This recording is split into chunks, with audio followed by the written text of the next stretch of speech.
केंद्रीय मंत्री मनोहर लाल खट्टर ने आनंद विहार आरआरटीएस स्टेशन का निरीक्षण किया।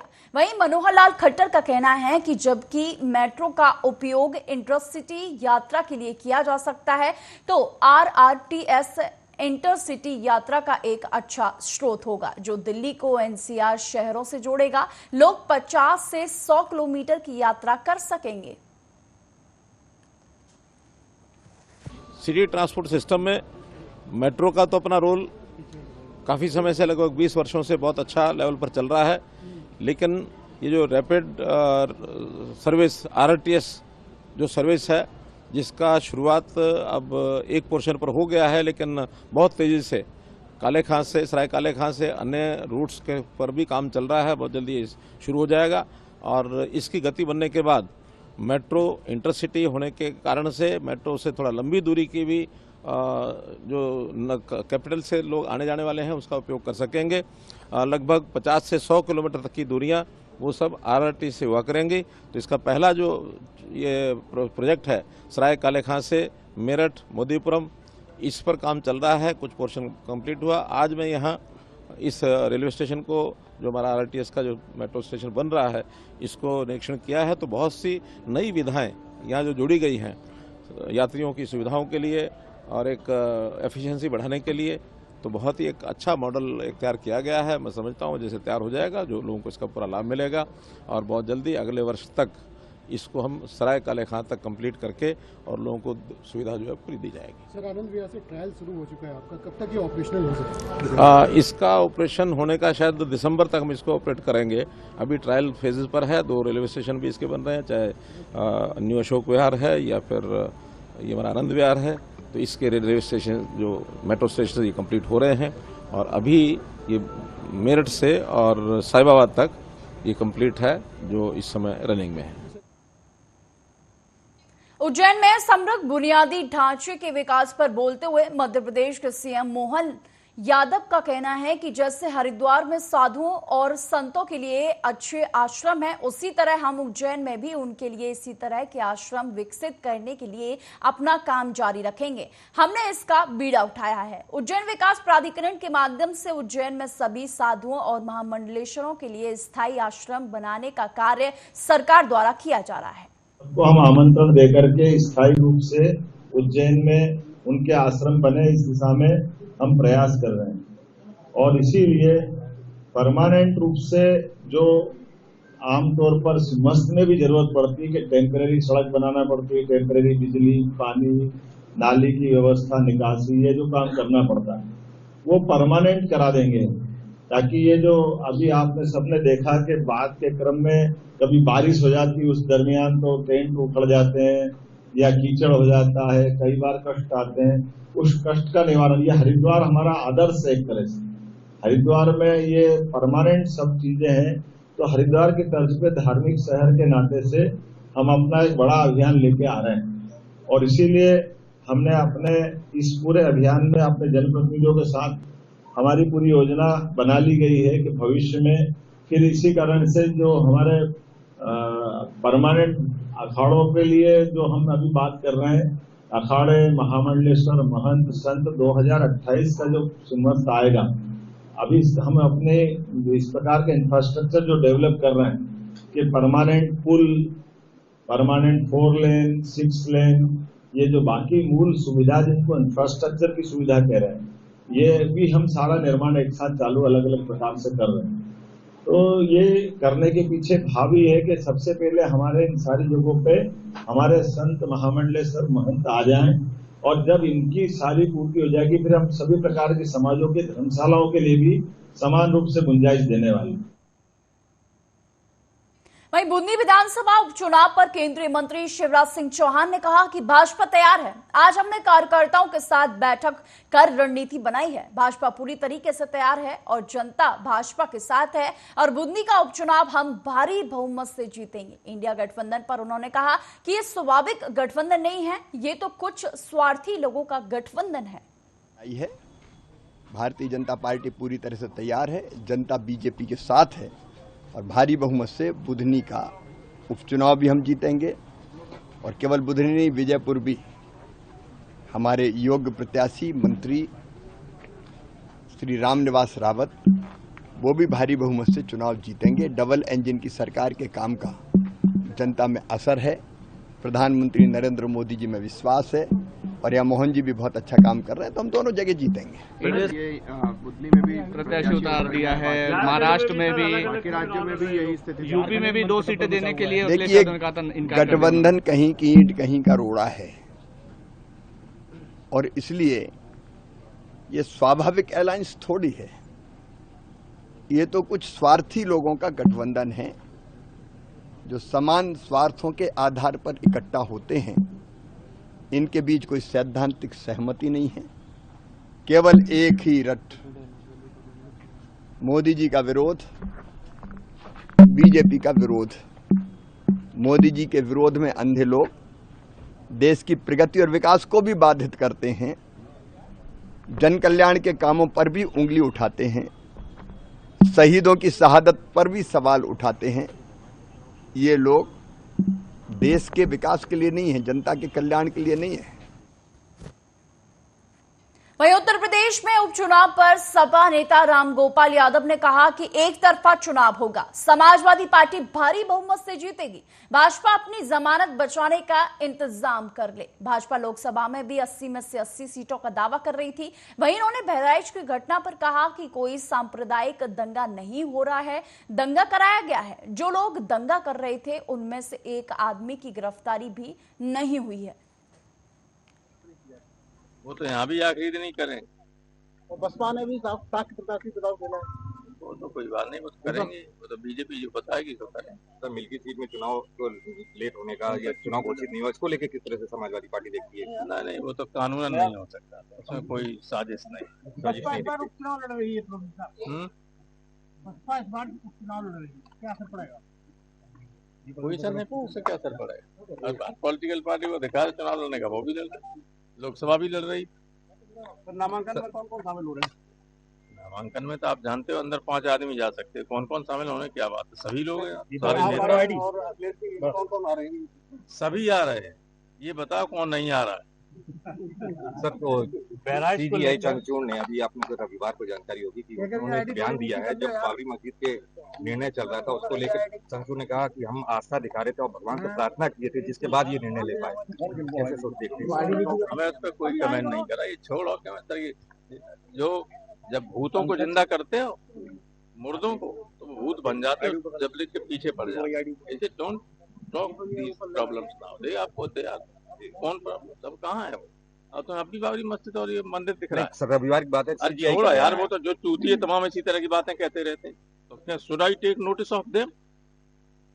सर, बहराइच में देखा जा रहा है लगातार सांप्रदायिक दंगा हो रहा है। कोई सांप्रदायिक दंगा हो नहीं रहा है, सांप्रदायिक दंगा कराया गया है।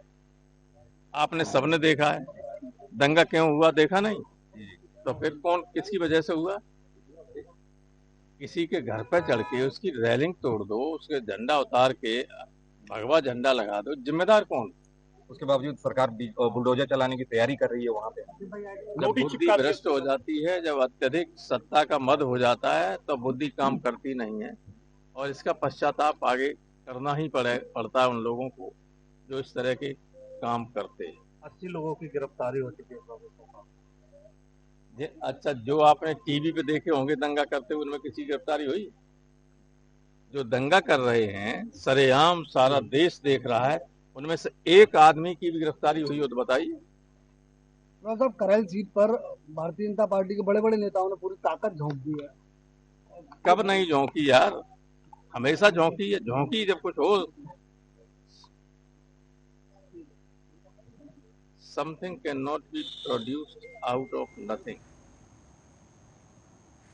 पश्चिम बंगाल में कोलकाता के आरजीकर मेडिकल कॉलेज अस्पताल में एक प्रशिक्षु महिला डॉक्टर से दुष्कर्म और हत्या के मामले में प्रदर्शन कर रहे जूनियर डॉक्टरों और राज्य सरकार के बीच संदिग्ध जारी है। आपको बता दें कि इस गतिरोध के बीच तृणमूल कांग्रेस नेता कुणाल घोष ने दावा किया है कि विपक्षी पार्टियां मुख्यमंत्री ममता बनर्जी को बदनाम करने के लिए आंदोलनकारियों पर हमले की साजिश कर रही है। वहीं उन्होंने कहा कि सीएम अक्सर प्रदर्शनकारियों से मंच पर मिलने जाती हैं या उन्हें बातचीत के लिए घर बुलाती हैं, वह इस मुद्दे को सुलझाने की पूरी कोशिश कर रही हैं। विरोध की आड़ में वामपंथी पार्टियां क्या कर रही हैं? छात्रों को भूख हड़ताल पर बैठाने का काम कर रही हैं। उन्हें भूख हड़ताल जो है वो खत्म कर लेनी चाहिए। आगे उन्होंने क्या कुछ कहा, देखिए।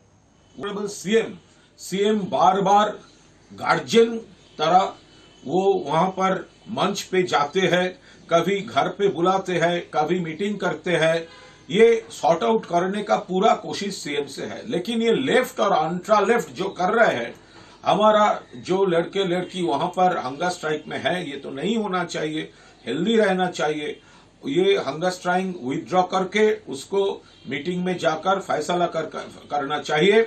और अगर ये लेफ्ट और अल्ट्रा लेफ्ट के चक्कर में आकर कोई फैसला नहीं किया और ट्यूसडे ये हेल्थ स्ट्राइक का कोई नोटंकी का कोशिश किया, अगर बंगाल में एक भी पेशेंट का कोई क्षति हुआ तो ये देवाशीष हल्दर, डॉक्टर अनिकेत महातो, डॉक्टर देवाशीष हल्दर जो ये कॉल दे रहा है, आपको ट्रीटमेंट ना करने का कॉल दे रहा है, उसको नाम पे एफआईआर कीजिए, नियरेस्ट पुलिस स्टेशन में एफआईआर कीजिए और उसके साथ वो डॉक्टर, कंसर्न डॉक्टर और कंसर्न जो हॉस्पिटल होगा, नर्सिंग होम होगा, जो भी होगा, उसके नाम पे एफआईआर डाल दीजिए। क्योंकि according to constitution and supreme court ये ट्रीटमेंट आपका हक है।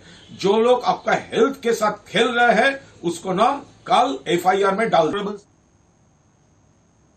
वहीं गगनगीर आतंकी हमले पर उपराज्यपाल मनोज सिन्हा ने कहा कि कल गांदरबल में एक दर्दनाक घटना घटी।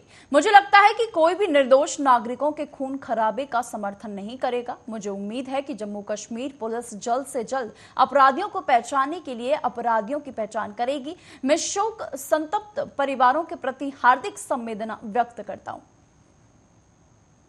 जब एक दुखदाई घटना हुई है गांदरबल जिले में, मैं समझता हूं कि निर्दोष नागरिकों का खून बहे, इसका समर्थन कोई नहीं करेगा। जम्मू कश्मीर की पुलिस से मेरी अपेक्षा है कि जल्द से जल्द उन लोगों को अंजाम तक पहुंचाने के लिए और सभी लोगों की पहचान करने के लिए शीघ्रतापूर्ण कार्रवाई करनी चाहिए। मैं उनके परिजनों के प्रति अपनी ओर से, आप सबकी ओर से हृदय से श्रद्धांजलि अर्पित करता हूं। आइए हम अपनी पुलिस, आर्मी और सुरक्षा बलों का समर्थन तथा मनोबल बढ़ाने का आह्वान करें। मैं मानता हूं कि जम्मू कश्मीर के चहुमुखी विकास के लिए काम करते हुए इस बात का ध्यान रखना होगा कि समाज के कमजोर वर्गों, विशेषकर महिलाओं और बच्चों के खिलाफ अपराध के विरुद्ध कड़ी कार्रवाई होनी चाहिए। ऐसे अपराधों की निगरानी और नियंत्रण के तंत्र की भी लगातार समीक्षा की आवश्यकता होती है। उसे सुदृढ़ बनाने की भी जरूरत होती है। मेरा सुझाव होगा कि नशा मुक्त जम्मू कश्मीर के लिए समर्पित मुहिम चलाने की तीव्र गति से आवश्यकता है। ड्रग स्मगलिंग से जुड़े संपूर्ण तंत्र को पूरी तरह से नेस्तनाबूद करने का संकल्प हमें लेना चाहिए।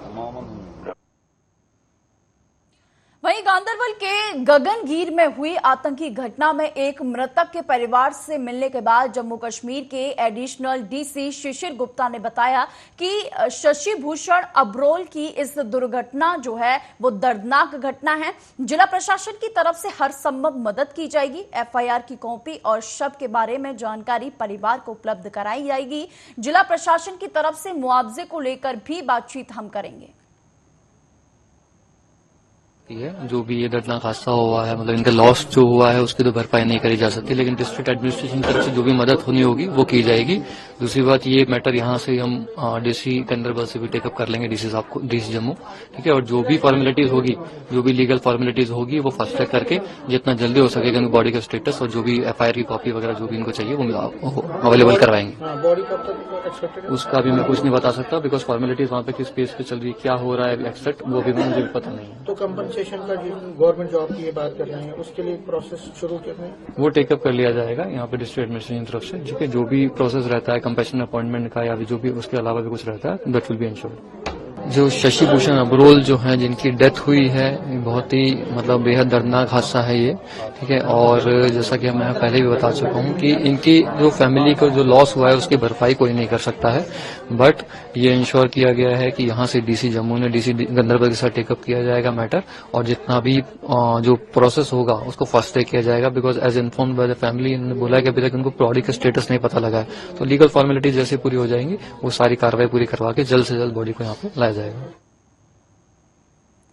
वहीं महाराष्ट्र चुनाव पर कांग्रेस नेता और महाराष्ट्र के एलओपी विजय वडेट्टीवार ने कहा है कि कल शाम तक हम 17 सीटों पर फैसला कर लेंगे। विदर्भ में 6 से 7 सीटों पर मुद्दे हैं, उन्हें भी सुलझा लिया जाएगा। हम जा रहे हैं अघाड़ी के रूप में चुनाव लड़ने के लिए, चूंकि 3 पार्टियां 288 सीटें साझा कर रही है, इसलिए इसमें थोड़ा समय लगेगा। महाविकास अघाड़ी के लिए सभी 288 सीटों पर अंतिम निर्णय कल शाम तक जो है वो पूरा कर लिया जाएगा। और बात कब तक बनेगी? नहीं, अभी तो गार्ड छुटी हुई है, गार्ड को हमने थोड़ा ढीला कर दिया है, और कल शाम तक कुछ एक 17 सीट्स है, तो 17 सीट का हम लोग कल फाइनल कर देंगे।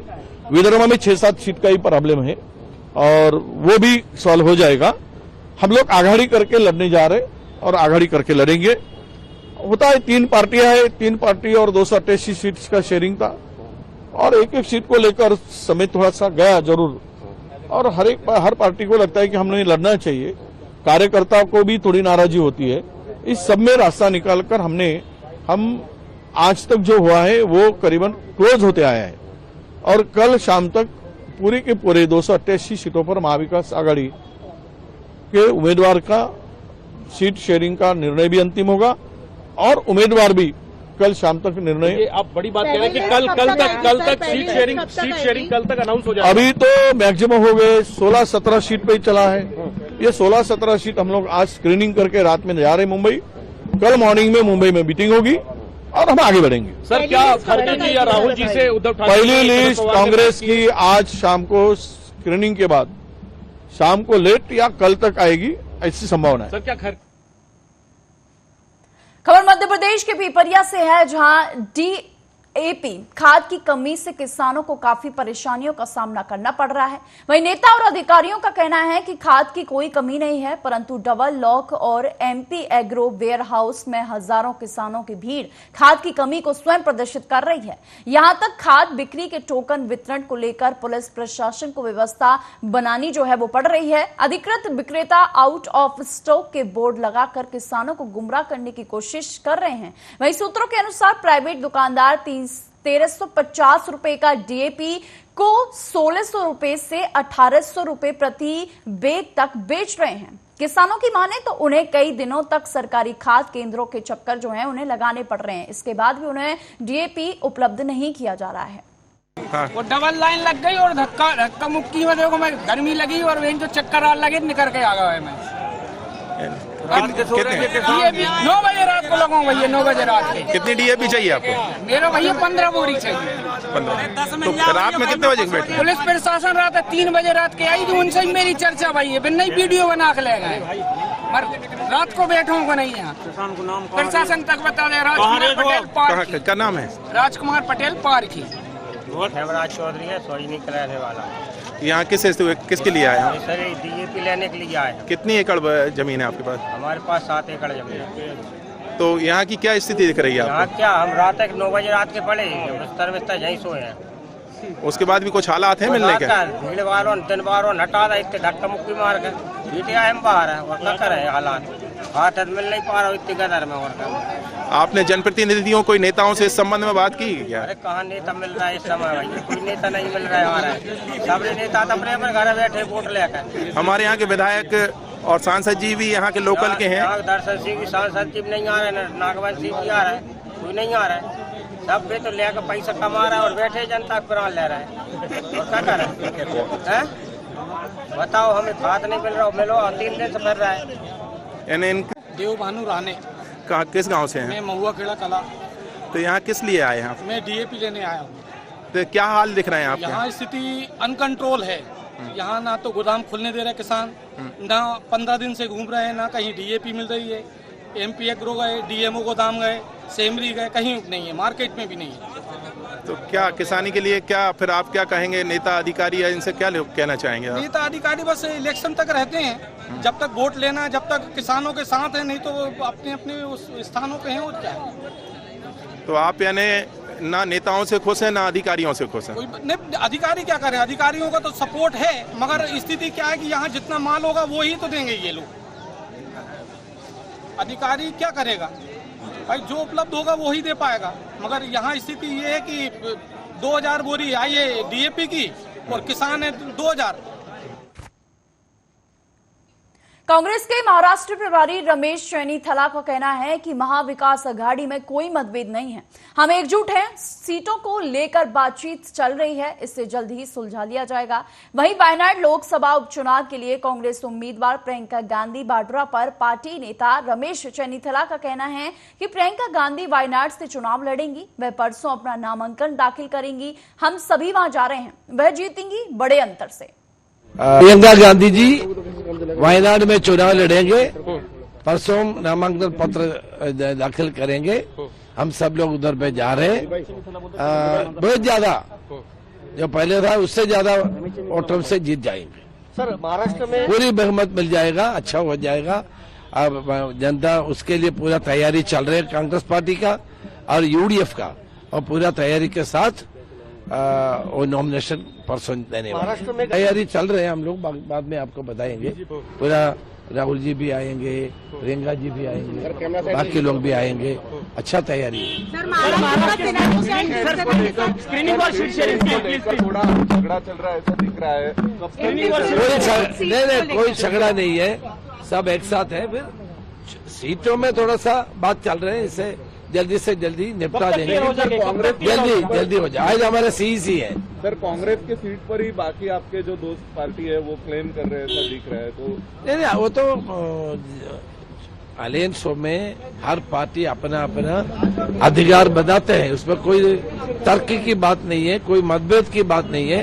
हम लोग सब बैठ करके उसको तय करेंगे। फिलहाल के बुलेटिन में सिर्फ इतना ही। देश और दुनिया की तमाम खबरों के लिए देखते रहिए आर्या न्यूज।